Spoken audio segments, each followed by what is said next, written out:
Ayan. Uh, I am the CEO of ExecuServe Corporation at tonight I'm going to share with you one of the courses that I run for ExecuServe and a little bit of information about yours truly. If it's your first time here, okay, magandang gabi po sa inyong lahat. If it's your first time here, I'm Edwin Ebreo. I'm the CEO of ExecuServe. Back in 2024, I was also the president of the Philippine Society for Talent Development. I've had 30 years of experience in human resource, talent, and organization development. And ayan po yung aking profile. Recently, I published a book. One is Above Bossing Ka Na Pala, which I published last year. So I sell that book for 450 pesos. It's a book that I wrote for the Filipino supervisors and managers. And I also published two ebooks very recently, just a few weeks ago, yung the Filipino Managers Performance Management Toolkit, which is worth 250 pesos, and the Supervisor's Daily Execution Toolkit. I'm still working on my TikTok shop and Shopee and Lazada page. So, abangan nyo lang po. Pwede nyo po akong i-DM, no? Send me a message if you want to buy a copy of this. All right, so let's start with our topic today. Sabi ni Ronald Reagan, no? Sabi niya, it's a quote from Ronald Reagan. Sabi niya, I've always believed that a lot of the trouble in the world would disappear if we were talking to each other instead of about each other. Tama ba? Do you agree? Na lahat ng bagay ay nakukuha sa maayos na usapan. Right? A lot of the trouble in the world will disappear if we were talking to each other instead of about each other. Okay? So, ayan. Now, so maayos na usapan or base sa preference ng iba ay maboboteng usapan. No? So, yan. Now, communication is not always easy. Yan yung problema natin. Madaling sabihin na lahat ng bagay ay nakukuha sa usapan. Unfortunately, communication is not always easy. Bakit? Una, some people are scary. And then some people are easily scared. No? So, sino bang pinag-uusapan natin dito? Yung mga aggressive communicators and passive communicators. So, there are those kinds of communicators. No? And sometimes, some people feel the need to put on a mask. Parang ang pakiramdam ng mga tao kung minsan ay hindi safe magsabi ng totoo, hindi safe na sabihin yung totoong nararamdaman. So they filter, no? They filter, they lie, they sugarcoat, di ba? They beat around the bush kasi hindi nila kayang sabihin kung ano yung totoo. So that's a challenge. Meron ding nagsasabi nito, no, na less talk, less mistake. Less talk, less mistake. So anong ginagawa ng iba? In a meeting, they become bench warmers.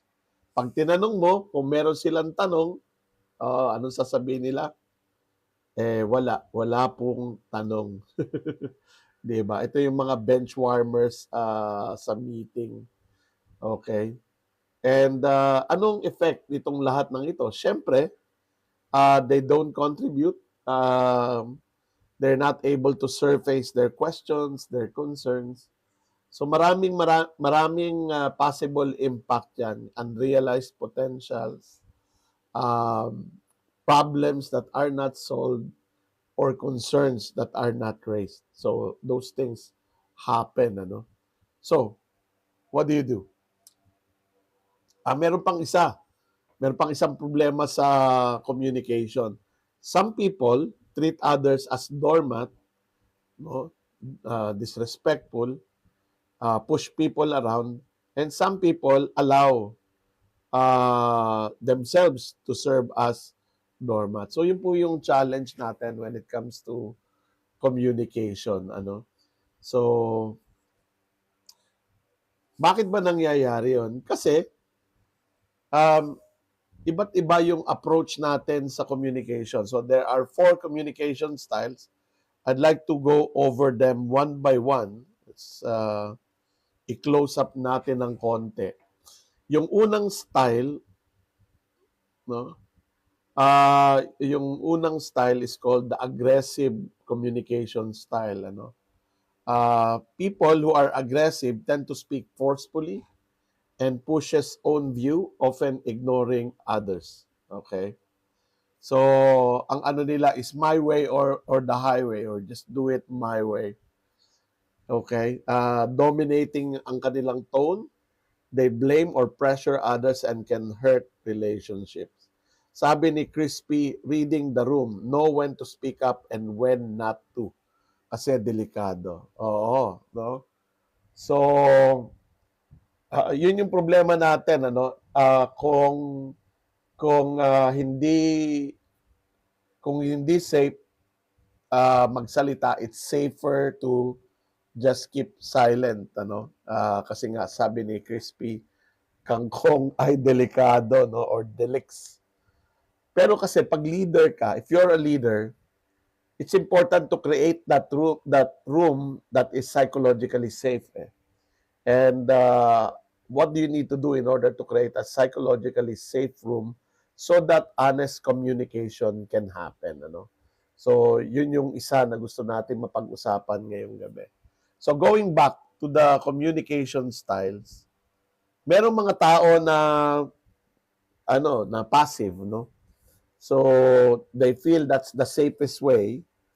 Ito yung mga less talk, less mistake.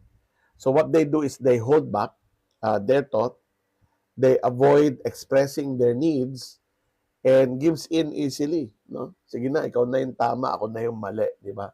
Kung anong gusto, ganon. Bahala kayo kung anong gusto niyo. So that's passive. Okay? So what do? They avoid conflict, okay? Pero there are 2 kinds of conflict, Merong productive conflict, okay, at merong destructive conflict. And destructive conflicts are often conflicts that are interpersonal in nature, di ba? Away, yun yung ibig sabihin nung yung nung negative conflict or destructive conflict. So what they do is they try to avoid conflict. They keep their feelings inside. So what happens is their needs often go unmet. So ito yung medyo mahirap na sitwasyon, and there are a lot of people who prefer this style because they feel this is the safest style. But in reality, people whose style of communication is passive lose a lot of turn. Anong ibig kong sabihin doon? They lose a lot of turn. They lose a lot of opportunity to express their need, So because their needs are not met, it hinders them, So yun yung passive communication. Ito naman yung tinatawag nating passive-aggressive communication. Okay? Maraming ganitong mga tao, no? So ang ginagawa nila, because they have some resentments, o kaya naman they're not taking things seriously. So they make light of the conversation, And so they avoid yung mga direct expression. They don't share their honest opinion. So dinadaan sa joke, dinadaan sa anong tawag dito, passive-aggressive behaviors. Okay? Sometimes in sarcastic. So they use a lot of sarcasm to express themselves, no? So yan yung passive-aggressive. So this is the style that lacks commitment, no? So they use indirect expression, medyo malabo na mga messages, and as a result, they create tension kasi either napipikon or napofrustrate yung mga tao sa kanila. And then we have the style that we recommend. Ito yung style na nire-recommend natin is assertive communication style. So people who are able to master assertiveness are able to express their thoughts, their needs, and boundaries clearly and respectfully. So what you often hear from them is, I see your point, here's what I need. No? So clear and respectful, they balance their own needs and others' needs and builds trust and solutions. So those are the four styles: aggressive, passive-aggressive, and assertive style. And as you can see from my slide, it says assertive communication is the healthiest approach because it combines clarity, confidence, and respect. Unfortunately, dito sa kultura nating mga Pilipino, even assertiveness is often threatened, Kasi kung minsan parang yung mga taong assertive, ang tawag sa kanila nung ibang mga tao ay demanding, entitled, mayabang. Yun yung mga naririnig natin na mga salita. Because people tend to be more passive, no? Yung ikaw ay anong tawag doon? Low profile. Oo. And yung aggressive naman dahil kinatatakutan, so people tend to, I don't know why this happens, tend to admire people who are aggressive, who are able to wield power and authority, no? But when you are a leader, assertiveness is what you want to develop. And tonight, yun yung gusto kong i-expound sa ating live session tonight. I really want to talk about assertiveness and how to be assertive. Okay?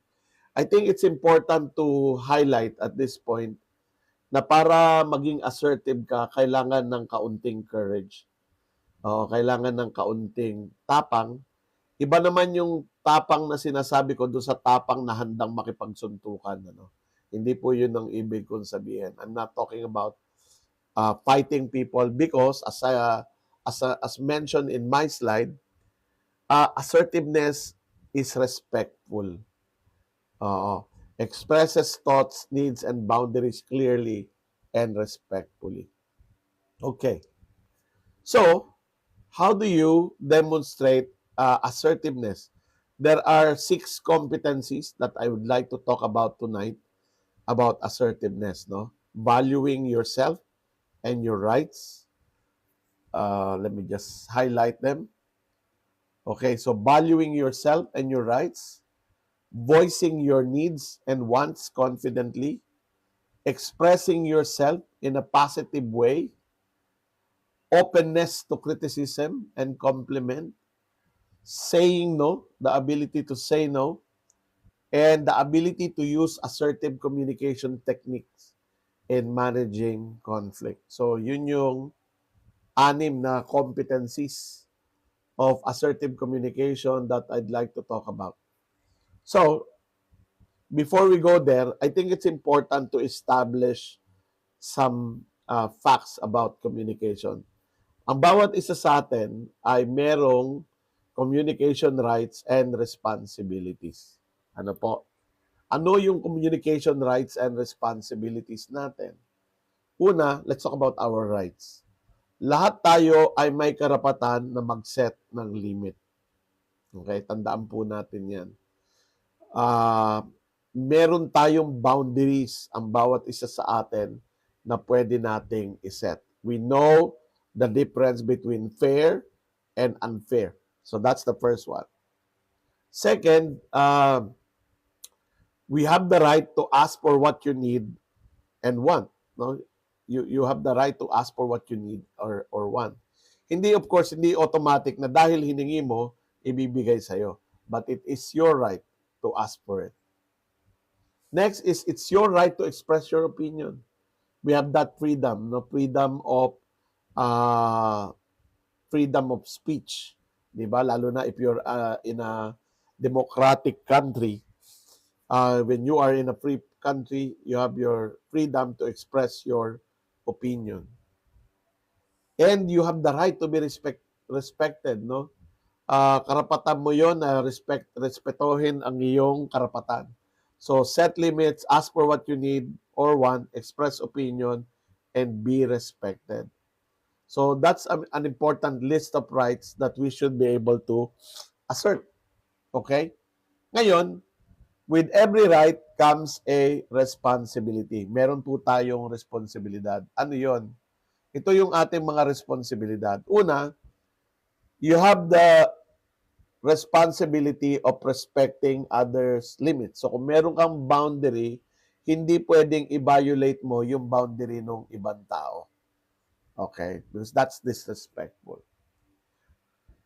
Second, it is your responsibility to acknowledge others' needs. So you have the right to ask for what you need. You also have the responsibility to acknowledge, to recognize other people's needs. Hi, Franz. Oh, thank you for passing by. Sir Ed, shout out from PEA Tollway Corporation. Miss ko na po kayo diyan sa PEA Tollway. Okay. Next is we have the responsibility of listening to each other. Remember, we're talking about communication. Communication doesn't happen kung yung dalawang partido na nag-uusap ay hindi nakikinig sa isa't isa. So, listening is very important. And it is our responsibility to respect others. So, isipin niyo no, kung ang mundo sana ay ganito, where limits are respected, communication, asking for what you need or want is normal, and acknowledging other people's needs normal, di ba? Expressing opinion normal, listening to others normal, respecting others and being respected is normal. And right now, ito yung challenge natin eh. Parang ano no, parang it requires a lot of courage just to exercise your rights. And sometimes there is this fear of taking advantage of when we take responsibility for our communication with others. No? So yun yung challenge natin. So yung assertive communication is banking on this right and responsibility. Ito yung pinanggagalingan niya. So now about I'd like to talk about those competencies that we need to develop, no.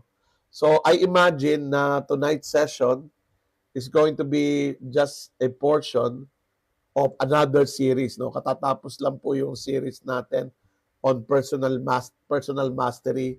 It took us 5 weeks to complete it. I don't think this will take that long, pero titignan po natin how we can follow through on our topic tonight. Ano? So, let's now go to those competencies. No? Simulan natin doon sa valuing yourself and your rights. And then later, I'm going to answer some questions regarding this. No? So, part ng competency ng assertive communication is valuing yourself and your rights. So, valuing yourself and your rights is about gaining a good understanding of yourself as well as a strong belief in your inherent value and your value to your organization and team. So, anong ibig sabihin nito? Bago mo i-expect na pahalagahan ka ng ibang tao, kailangan pahalagahan mo muna ang iyong sarili. So, naniniwala ka na ikaw ay mahalaga, naniniwala ka na meron kang contribution, no, inherent value, and you have something valuable to contribute to your organization and your team. So, bakit importante ito? Let's take a look at the rest of the slides, no? So, I know my value, I respect myself, and I stand up for my rights. So, when you know what your values are or what your value is, you should be able to show respect for yourself and be able to stand for your rights. No? Kaya mong ipaglaban yung iyong karapatan. Okay? So, ano yung mga indicators nito? So, let's take a look. Okay, so naniniwala ka, ito yung tinatawag nating self-belief.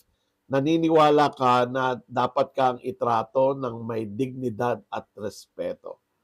Okay, so yun yung unang belief. The second belief leads to confidence, no?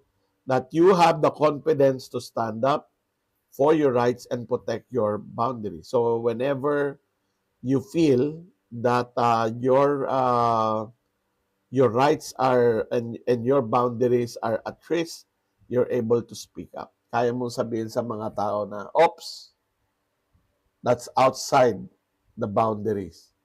Okay, kung boss mo yung tumatawag sa iyo this oras ng gabi at pinagagawa ka ng trabaho when you're supposed to rest, you should be able to say, "Boss, it's time for rest for me.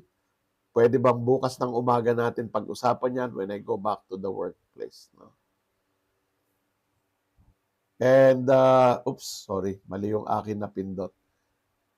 Remain true to yourself, your wants, and your needs. In short, you're honest to yourself about what's important. No? Sabi ni Chano, I value knowledge and action over faith. Is it okay po? Kasi minsan may mga misleading or fake. Again, your belief is yours. Diba? Yung values mo is yours. Ngayon, whether people agree with you or not is immaterial. Nobody should be able to tell you that what you're doing is wrong if, if you recognize na iba yung opinion ng iba yung pinahalaga nila ng iba, ito yung pinahahalagahan ko. 'Di ba? Ito yung pinaniniwalaan ko. Ngayon, speaking of belief and speaking of knowledge and action, I think it's very important if you believe in facts, no, if you believe in action, it's very important to allow yourself to be open-minded, Anong ibig sabihin nun? Kasi knowledge, di ba? There will be new knowledge that will challenge your old knowledge. So a person who believes in the value of knowledge will allow themselves to change their mind if there are new information that, makes the old knowledge obsolete, di ba? So, hindi mo pwedeng sabihin, I value knowledge if you protect that knowledge even if that knowledge is already obsolete, di ba? Yun naman yung difference with faith. Some people protect their faith regardless of what happens around them, di ba? Yun yung faith. Oo. Ano siya? It's protected. Walang gagalaw niyan. Even with facts, if there are facts that challenge my faith, I protect my faith. Yun yung difference, no? Personally, I value knowledge. I value facts. I value the importance of new information and base my belief on factual information. Yun yung aking belief, no? So yun yung valuing yourself and your rights. So everybody has that right. No matter who you are, where you're from, what your religion is or non-religion, importante na ma-recognize mo yung karapatan mo. It's very hard to be assertive if you do not appreciate the value that you bring to the table, no? So sabi nga, self-belief is the basis of self-confidence and self-confidence is essential in assertive communication. Okay? So that's the first. The second competency is voicing your needs and wants confidently. Yan yung second na competency. Okay. Let's take a closer look.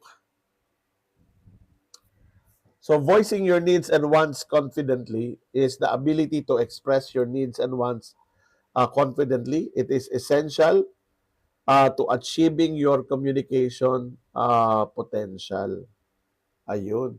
So, kung assertive ka, dapat kaya mong sabihin kung anong kailangan mo at kung anong gusto mo confidently. Di ba? Ang ganda nun, ano? Hindi ka nahihiyang sabihin kung ano yung kailangan mo para mag-succeed. And I noticed that a lot of people who are highly confident don't worry about these things. Di ba? Naalala ko nung bata ako because I know very little. Kapag ka pumunta ako sa fast food, hiyang-hiya akong humingi ng tissue kasi nabigyan ako ng isang piraso ng tissue paper. Hiyang-hiya akong humingi ng additional na tissue because I feel like I don't deserve it kasi nabigyan na ako ng isang tissue. And I noticed that a lot of people are like that, no? Yung pag may kailangan sila, hindi nila sinasabi kasi ang feeling nila they're asking for too much, no? O kaya naman, feeling nila, pag humingi sila, hindi naman sila bibigyan, kaya wag na lang. Oo. Di ba? So, yan. And, ano pa? So, what does it mean to voice your needs and wants confidently? So, I express my needs and wants clearly and respectfully. Okay? I take action with purpose. So ano yung mga indicators natin? Assertive communicators take the initiative instead of waiting to be recognized. So ito yung mga taong nagtataas ng kamay sa classroom kapag ka meron silang gustong sabihin, meron silang gustong itanong sa meeting, they speak up, okay? They don't wait for others to recognize what they need, okay? They take initiative and identify what they want now and set goals so that they can achieve them. So ito yung pangalawang assertive competency, no? Dapat kaya mong sabihin kung ano yung kailangan mong sabihin at anong kailangan mong tanggapin. Okay? So, ayan, meron tayong mga comment dito. Okay, mamaya tayo mag-usap tungkol sa religion. Anong sabi rito? Baka po kasi isipin ng iba ay bida-bida. Oo. But unfortunately, the ones who get what they want are the ones who ask for it. Sabihin mo na ng iba na bida-bida. Oh. Naalala ko tuloy yung kaklase ko sa yung kaklase ko sa college na ligaw tingin. Ligaw tingin hiyang-hiya siya. Okay, na magsabi doon sa isang babae na may gusto siya doon sa babae. Okay, merong isa pang kaeskwela na may gusto din doon, ano? So, niligawan niya yung babae, nahirapan siyang pasagutin yung babae, but eventually, sinagot siya ng babae. And after a while, nalaman namin na ang talagang gusto ng babae, yung isa na natatakot manligaw. Di ba? So, talo ng talo ng maagap yung, ano ba yon? How will you describe it? So madalas ganun, you lose the opportunity because you don't know how to step forward, no? So yan yung voicing your needs and wants confidently. And feel free to ask your questions related to this, no? So let's go to the next slide. Okay? Yung next slide, ito importante ito. Lalo na kung leader ka, ito yung importante na ma-develop mo. Ano ito? Expressing yourself in a positive way. Expressing yourself in a positive way is the ability to say what's on your mind constructively and sensitively even when you have a difficult or negative issue to deal with. Anong ibig sabihin nito? Kaya mong sabihin yung opinion mo ng hindi mo pinasasama yung loob ng ibang tao. So, kaya kong sabihin sa'yo na I disagree with what you're saying, okay, without saying 80-80 ka, no? Without saying bad words, without insulting you, without attacking you, I can disagree with you. Di ba? So, yun yung ibig sabihin nitong expressing yourself in a positive way. So if we are in a debate, kung nagdidebate tayo, and we are arguing your opinion A, I'm opinion B. Okay? I'm able to demonstrate this assertiveness kapag ka nasasabi ko sa iyo kung ano yung opinion ko, I'm able to focus on the issue without degrading the person I'm talking to. Di ba maganda yon? Imagine how peaceful the world will be if people don't throw insults to each other. Pag nakita mo yung social media ngayon, pag nakita mo yung nangyayari, especially the things that are happening now, okay, masasabi mo talaga yung kadiliman laban sa kasamaan. Kasi wala kang makikitang positive sa pinag-uusapan. It's really attack after attack. Hindi siya hindi siya healthy, hindi siya constructive, at hindi siya productive. If you are in a workplace, if you are in an organization, and that is the kind of communication na nakukuha mo, ang tawag natin doon ay toxic culture, di ba? So, assertive people don't follow that model, no?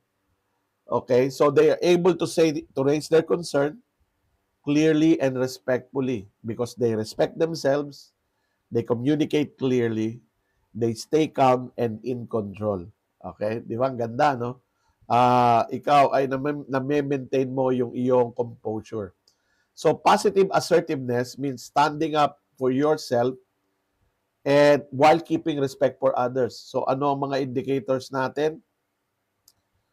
Okay? So, kaya mong ipaglaban ang sarili mo. Okay? That's the first indicator. Kaya mong ipaglaban yung sarili mo, yung paniniwala mo, yung values mo. Kapag ka merong mga tao na na nagpapakita ng disrespeto, kaya mo silang i-challenge, kaya mo silang i-confront. Halimbawa, may mga taong nagsasabi ng kasinungalingan tungkol sa iyo, kaya mo silang i-confront, no? Directly but respectfully. So, you might be thinking, Ed, bakit respectfully pa rin if the other person is disrespectful, no? Why should I maintain respectfulness kung yung kausap ko naman ay wala namang respeto? The idea of assertive communication is that you are not influenced by the negative behavior of others, di ba? No, dahil disrespectful siya, magiging disrespectful ka na rin. So parang wala kang sense of agency noon, no? So emotional control is very important. Maganda tong tanong na ito. Paano makontrol ang iyong emotion? I wish it's easy, no? It's hard kasi mas matindi, mas strong yung trigger, mas mahirap i-control ang emotion. So, importante yung your ability to pause is very important. According to the merong theory, ang tawag doon sa theory na yon ay the triumph brain theory. According to this theory, yung evolution ng ating utak, it came in 3 stages, Yung una is yung fight or flight, yung reptilian brain. So ito yung part ng ating brain that is responsible for our reaction. So when we're in danger, it reacts quickly. Okay? So yun yung reptilian brain, So if you feel you're being attacked, ang automatic na response mo is to defend yourself. Okay? So nung unang panahon, nung prehistoric ages, importante yung importante yung instinct na yun. Dahil yung mga mabagal mag-react, malamang nakain na nung dinosaurs. So, but ngayon, we still have that instinct eh. Sometimes, pag may sinabing hindi maganda yung mga tao, merong silang sinabi na hindi tayo sang-ayon o may ginagawa sila na against sa ating belief. Kahit walang damage sa atin, we react aggressively. Kaya may mga hate crimes eh, no? Narinig niyo ba yung salitang hate crimes o kaya road rage? Nangyayari yon because nagre-react yung ating reptilian brain, ano? Unnecessarily.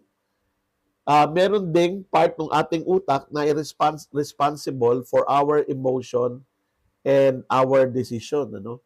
Okay, this is the mammalian brain ang tawag doon. The part of our brain responsible for our emotion. Kaya sabi nila kapag ka daw natalo yung Miss Philippines sa Miss Universe, huwag ka muna magpagupit kasi masama ang loob ng mga parlorista, no? So, oo. So, yung part na yun ng ating brain, yung dugtungan ng ating awareness at saka nung ating emotion at saka nung ating decision is so short. That's why we tend to decide very quickly, no? Nagkakaroon tayo ng tinatawag na amygdala hijack. Sa sobrang sama ng loob mo, sa sobrang galit mo, minsan nagdidilim yung paningin mo. So uh, either you it leads to violence o kaya say things that you will uh, regret later. Tapos, itong part na ito ng ating brain, yung prefrontal cortex, is responsible for rational thinking. Medyo matagal siya mag-respond. Slow thinker siya. So, anong gagawin mo? Sabi ni Aristotle, if you are angry, count to 10. If you are very angry, count to 100. So, pause. Yung sinabi ni Yan Sirito na respond, do not react, means nakapag-isip ka na, you have already paused, nag-isip ka na, and you are now in control of your response. When you are reacting, it's immediate. Mabilis, di ba? Pagka may gumapang na ipis sa harapan mo at sisigaw ka ng, ay, ipis! That's a reaction, di ba? So, a response is more productive. Ang hirap din kasi pag hindi mo nilabas at kinimkim mo lang, parang sasabog ka rin eh. Okay, so you have to have a way of processing your emotion para hindi ka sumabog, ano? So, paano ba 'yon? Pwede mo bang i-express yung galit mo? Halimbawa, nagagalit ka, you're frustrated, ano? Pwede mo bang i-express yung iyong pagkagalit, pagkainis, yung iyong frustration, yung iyong pagiging upset nang hindi ka nagwawala? Pwede ba 'yon? Pwede, di ba? Oo. So yun yung ano, minsan kasi ang pakiramdam natin kailangan nating i-unleash, no, yung galit natin, ano. Kailangan lumabas siya para lumuwag ang paghinga natin. So mumurahin mo yung tao, pagsasalitain mo ng masama, ibubuhos mo yung lahat ng sama ng loob mo para lumuwag ang iyong pakiramdam. But what happens when you do that? Ano, you say things you regret, you break the relationship, and then it's not productive anymore. Pero pwede ko bang gawin ito? Let's say, for example, no, merong ginawang mali yung tao, and I call the person up and I say, oh Ed, meron akong gustong i-discuss sa'yo eh. Baka hindi mo alam na nung ginawa mo ito yung naging epekto sa akin. And I'm very upset about that. And I would like to talk to you. Gusto ko itang kausapin para masolusyon natin itong problema na ito. Hindi ako sumisigaw. I'm trying to have a conversation. I'm confronting the issue without being disagreeable. No? So ito yung kailangan nating matutunan na hindi tayo magpadala sa silakbo ng ating damdamin. So what's the third one? Express emotion without losing respect for others. So this is a very important discipline. Ano?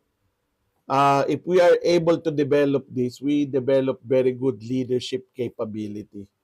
expressing your emotion without losing respect for others. So yun yung yun yung sumunod, ano? Expressing yourself in a positive way. Ano yung kasunod? Openness to criticism and compliments. So, sabi ni Kenneth Blanchard, sabi niya, feedback is the breakfast of champions. So, kung gusto mo maging champion, hindi ka dapat allergic sa feedback. So, in a perfect world, maganda ang feedback ng mga tao, no? In a perfect world, sasabihin nila ng maayos sa iyo kung ano yung nakikita nila. But in reality, some people don't know how to give feedback. Sometimes they say things well-intentioned but badly delivered. So, anong gagawin mo? Let's talk about that. Okay? So, let's highlight this. Openness to criticism and compliment is about accepting both positive and negative feedback graciously. Okay? Humbly and positively. It is also the ability to disagree with criticism that you receive and to say so without getting defensive or angry. Tamang-tama itong tanong ni MJ Bus. Ano dapat kong gawin kapag sinisiraan ka tapos naniniwala ang bisor sa naninira? Okay. Kung susundan natin itong openness to criticism and compliments and your ability to disagree with criticism that you receive, say so without getting defensive or angry, or gamitin natin yung kanina, no? Let me just go back to dun sa kanina, expressing yourself in a positive way. If I am in that situation na sinasabi ni MJ, okay, let me just highlight this again. This is what I'm going to do. I'm going to request for a meeting. I'm going to request for a meeting with a coworker, and the supervisor, no? At ang i-request kong meeting ay to clarify the issue, 'di ba? So in this situation, hindi importanteng paniwalaan ka nila o hindi, no? But you have to talk, no? You have to tell them na, narinig ko tong kwento na to at I want to tell you that this story is not true. Okay? And if you have proof, pakita mo sa kanila na hindi totoo ito. And tell them that you don't appreciate it kapag ka merong pagka pinagkukwentuhan ako ng hindi totoo. Madalas yung mga taong marites, yung mga bully, they don't like being confronted. Kasi insecure kadalasan yung mga taong nagkakalat ng chismis. Normally, insecure yun. Hindi kaya nun ang harapan. So, nagsasucceed sila, yung mga naninira, nagsasucceed sila kasi yung sinisiraan nila, natatakot na i-confront sila. Nakikita niyo po ba yon na sa maraming pagkakataon, nagiging successful yung mga naninira because nobody's confronting them about the lies that they're talking about. So the best way to deal with them, I believe, paniniwala ko po, is to confront them about it. And say, totoo ba na sinabi mo ito tungkol sa akin? Anong basihan mo for saying that? Oo, na yung sinasabi mo na yan. And nakarinig pa doon sa nakarating pa sa supervisor natin at yung supervisor ay naniniwala. So now, I'm going to request for a meeting between you and the supervisor because I want this clarified. Dahil kung hindi ito maka-clarify, if you don't want to talk to me about this, i-raise ko na to sa HR. Yun, yung gawin natin. No? Openness to criticism and compliments means you're able to accept, no? You allow yourself to accept yung mga magagandang sinasabi ng mga tao tungkol sa iyo. And when you receive feedback, you accept the feedback graciously. No, yun yung dalawang strengths nito. Madalas pa yan, takot sila sa confrontation, magaling manira pero duwag naman. Oo, yun yung nakikita ko eh. Sir, what is your take on the widespread media belief on video games causes children to be violent? Again, because we're talking about communication, let's look at evidence and facts.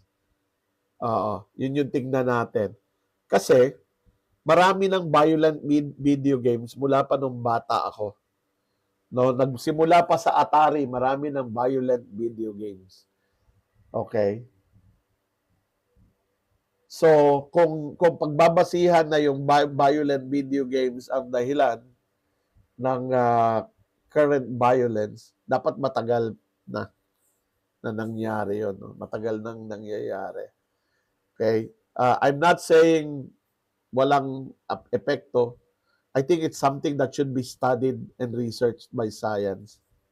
Kasi unang-una wala akong expertise. This is what I know. Yung mga violent video games they've been around for a long time. Okay, if this is true, baka ubos na tayo. Naubos na siguro tayo ngayon, no? But, that's just my perspective. I don't know if that's factual. So going back, being open to feedback means receiving praise and criticism with humility and responding with respect. Okay, so kinikriticize ka na, respectful ka pa rin. Accept feedback graciously. Pag sinabing great job, binigyan ka ng feedback na positive, sabi mo, thank you. Pagka binigyan ka ng feedback, ang sagot mo, thank you. Di ba? For the feedback. Kung malabo yung feedback, hihingi ka pa, magre-request ka pa. Pwede bang bigyan mo pa ako ng detalye because I really want to improve. No? So that's coming from your growth mindset.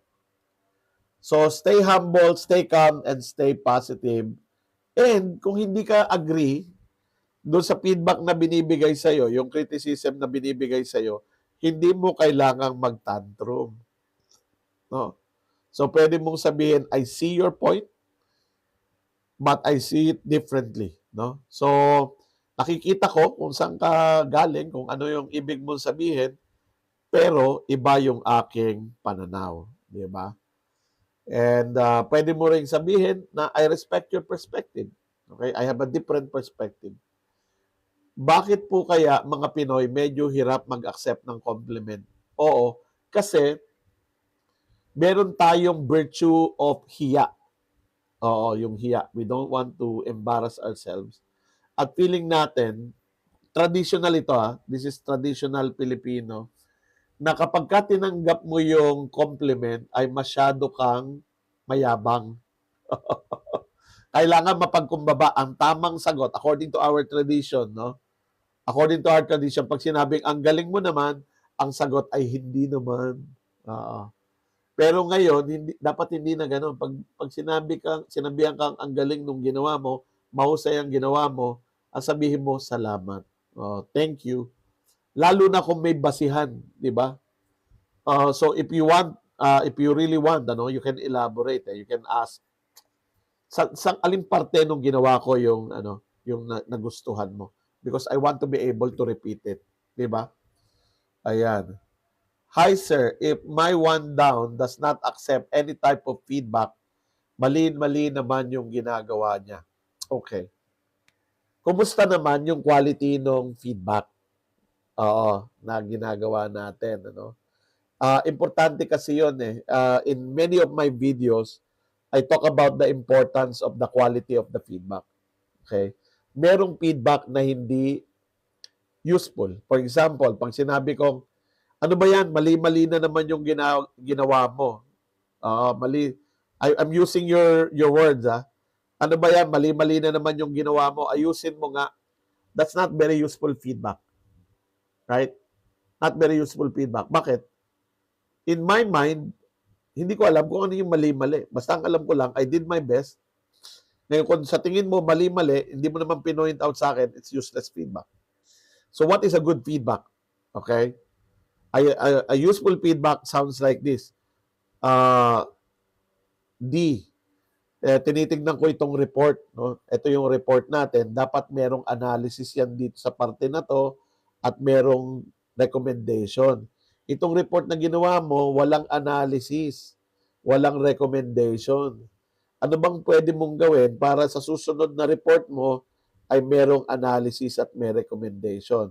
Or you can say, itong report na ginawa mo, dapat ito ay merong analysis at recommendation right now, wala akong nakikitang analysis o recommendation. Pwede bang ulitin mo itong report mo na ito, lagyan mo ng analysis at recommendation. At sabihin mo sa akin kung merong parte na hindi mo alam gawin para maturuan kita. Okay?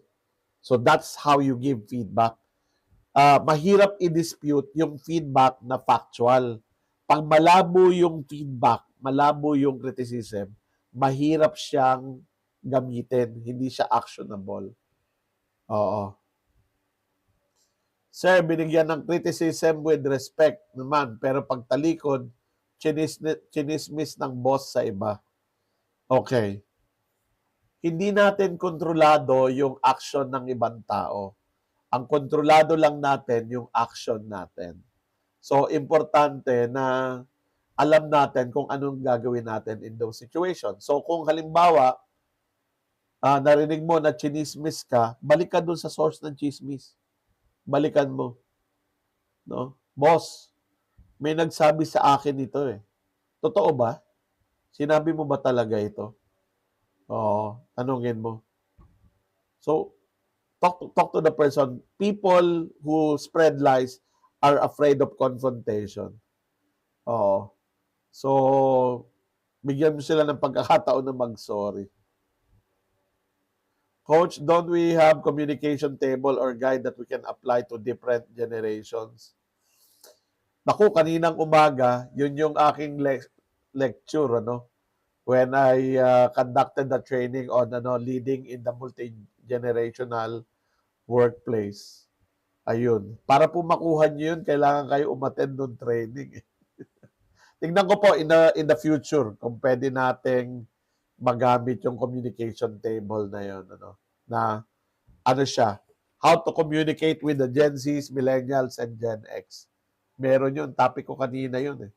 Kaninang umaga. Anyway, so yan yung openness to criticism and compliments. Being open to feedback means receiving praise and criticism with humility and responding with respect. Let's now go to saying no. Ito, maraming tao ang hirap dito eh. Okay? What is saying no? Saying no is knowing that you can't possibly do everything. Walang taong kayang gawin yung lahat ng bagay, di ba? You can't possibly do everything or please everyone. It is important to protect your time and your workload by saying no when necessary. Ayan. So, my time and priorities are clear. Yun yung ibig sabihin ng saying no. Ano yung behavioral indicator? Okay? Again, you can't do everything for or please everyone. So you protect your time and your workload. You focus on your priorities. You check your schedule. Be realistic about your workload and say no when necessary. Medyo hirap tayo diyang mga Pilipino kasi madalas ang priority natin ay kung ano yung sinabi ng boss natin. So binibigyan ka ng workload na hindi nakakasya sa iyong oras. How do you communicate saying no and still being respectful, no? So ito yung technique na usually ginagamit ko nung ako ay nagtatrabaho pa as an employee, no? Pagka merong binibigay yung boss ko at alam kong overloaded ako or loaded ako, sinasabi ko sa boss ko na, boss, ito yung schedule ko eh. My plate is full, no? Ngayon kung ibibigay mo sa akin yan, we have two options. One is we'll let it sit here habang tinatapos ko yung trabaho ko tapos isusunod ko yan. Diba? That's one way. The other way is I tell the boss, boss, ito yung schedule ko, ito yung mga priorities na pinagagawa mo sa akin, and then you're now giving this to me. Meron ba akong kailangang i-deprioritize? Meron ba akong pwedeng i-deprioritize dito sa mga pinagagawa mo sa akin para unahin ko itong bago mong pinagagawa? Diba? So, negotiate. Learn to negotiate. Oo. So, kailangan malinaw kasi meron tayong finite amount of time eh. And I think it's also important to communicate to our boss na if we multitask, we might end up not doing well, no? So gusto kong gawin na maayos 'tong trabaho ko. Kung magpapatong-patong ito, I cannot guarantee quality work. So negotiate the deadline with your boss.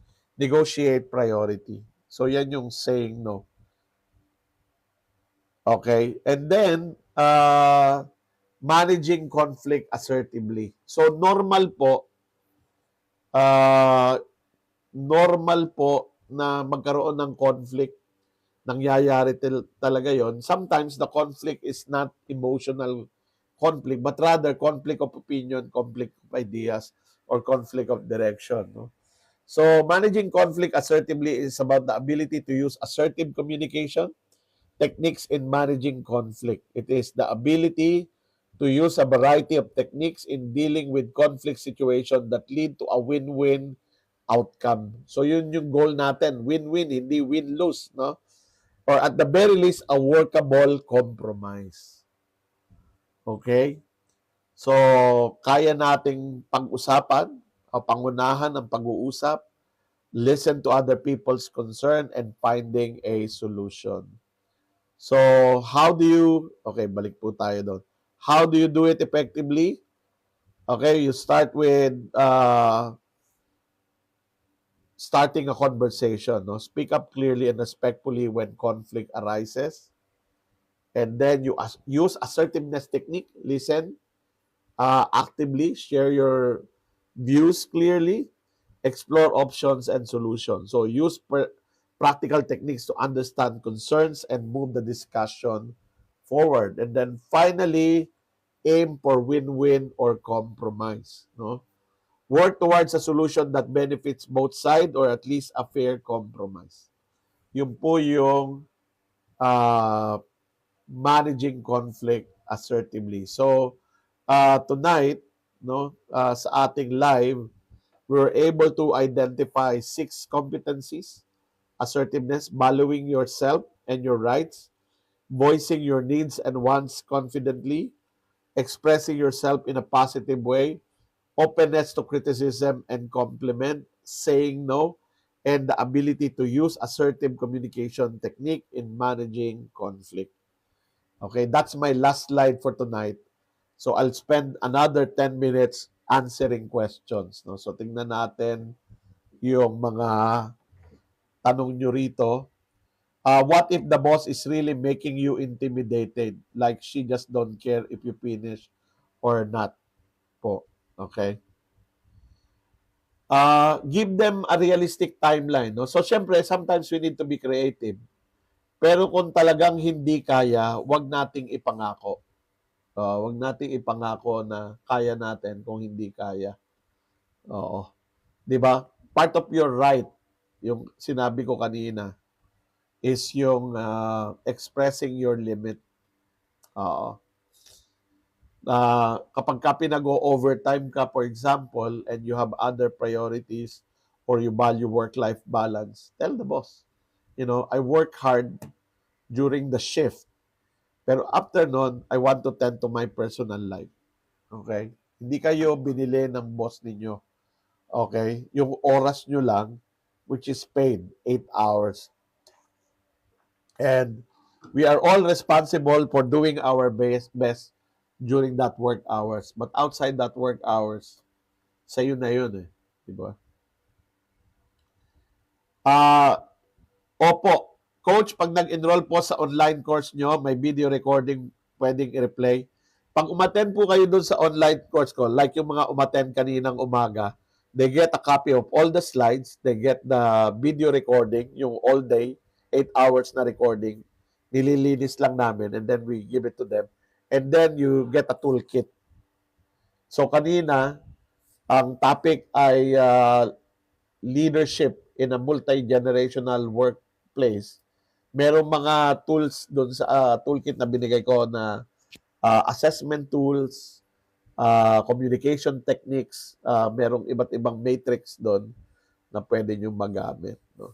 So yung susunod po natin ay building and sustaining winning teams. So kung team leaders kayo, ay magagamit nyo po yon. So you get again, the recording, you get the slides, and you get the toolkit. Copy, lahat yon. Makukuha nyo. All for the price of 1,600. Napunta na yata sa regular price. I don't know. You can check doon sa website. Yung link is on my bio. Okay? Yung early bird ay 1,680. Parang binago na yata nila yung parang 2,000 na yata yung bagong presyo kasi tapos na yung early bird. Let's look at some of the mentions here, no?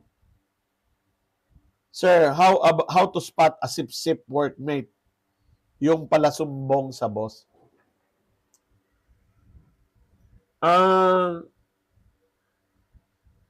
Nung nagtatrabaho ko, wala akong pakialam sa sip-sip eh. Wala akong pakialam doon sa sip-sip, sa nagsisip-sip sa boss. Hanggat hindi ako ang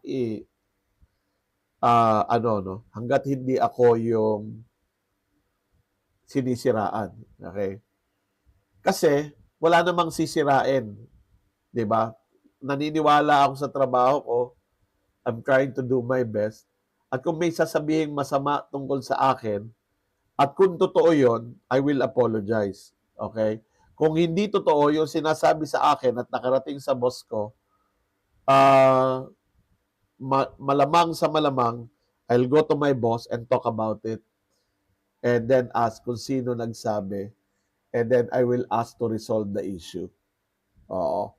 So, hindi ako natatakot doon marami na ako na-encounter ng mga taong gano'n, no? Sip-sip sa boss. Pero hindi kasi ako yung isinisip-sip nila eh. Dahil alam nila na kapag ginawa nila yon, mag-uusap kami. Pag-uusapan namin yon at I will confront them.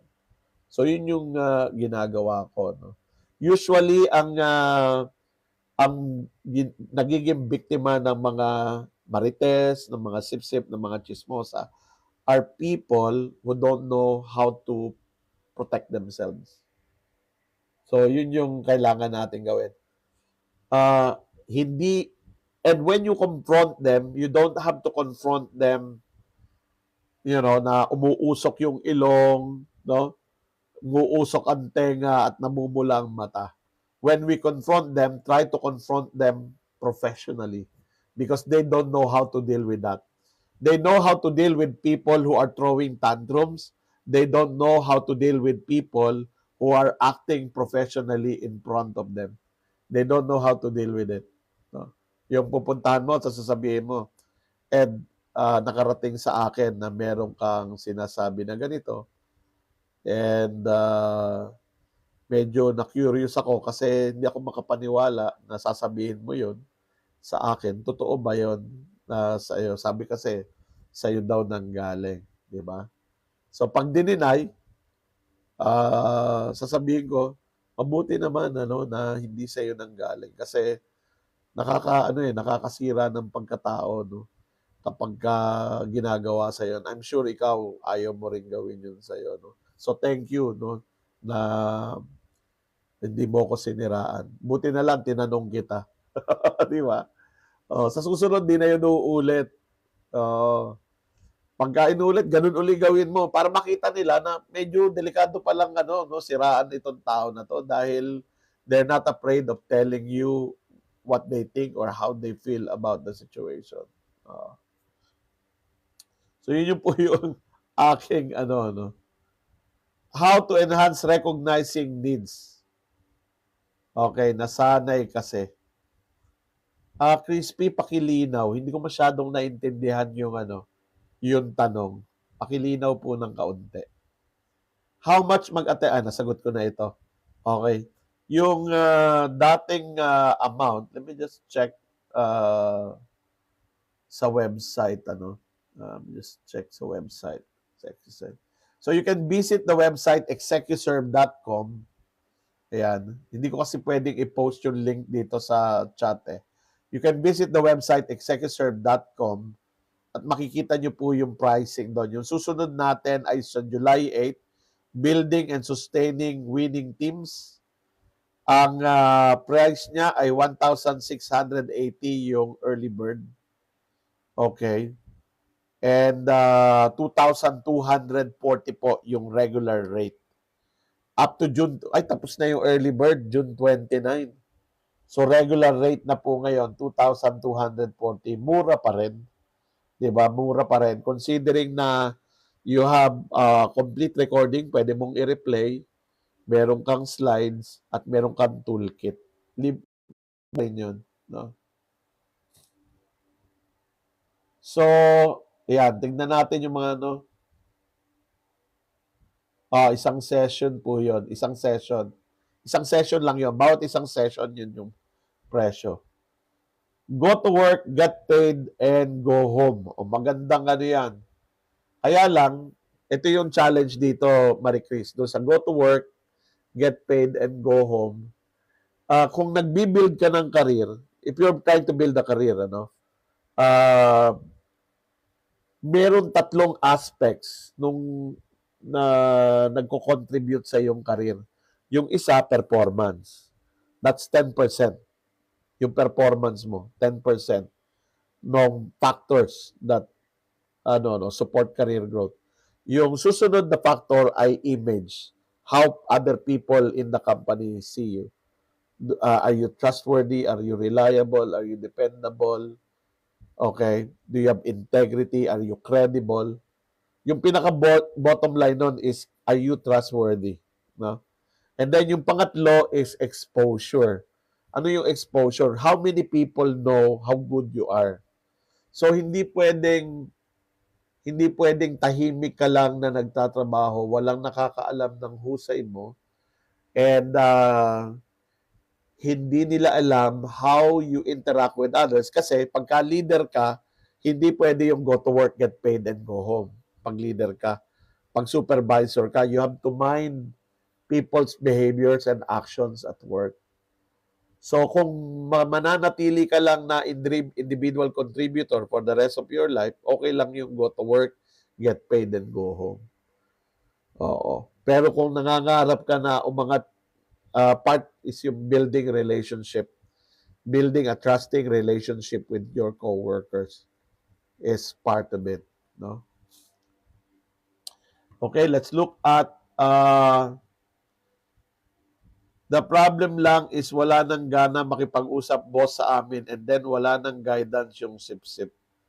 Then, pagka yung boss ay ganun na, time to update your resume, time to look for Kasi lagi itong problema no. Hindi ako happy doon sa nangyayari sa akin. I'm being mistreated. But I'm stuck. I don't want to go. So, anong gagawin mo? Di titiisin mo yun. Kung nandoon ka na sa point na wala ka nang magagawa para baguhin yung sitwasyon mo, kung hindi umalis, pero ayaw mong umalis, para mong tinanggap na yan na yung kapalaran mo. Di ba? Yun yung Kaya importante yun eh. Yung lagi ko sinasabi sa mga session ko, talk to your boss. Okay? Talk to your boss. You cannot talk to your boss, tiisin ang boss. Hindi mo kayang kausapin, hindi mo kayang tiisin, iwan mo. Those are the three options. Right? But if you are to talk to your boss, and then you decide tiisin mo na lang, wag mong pansinin yung boss mo, just focus on your skills, make sure that you're developing and building your skills. Dapat pinalalakas mo yung sarili mo so that when you decide, ayoko na rito, ay meron tatanggap sa iyo na iba. Ang mahirap pag yung tinitiis mo yung boss mo and then at the same time, demotivated ka and you're not performing well. Yon, problema yon, no?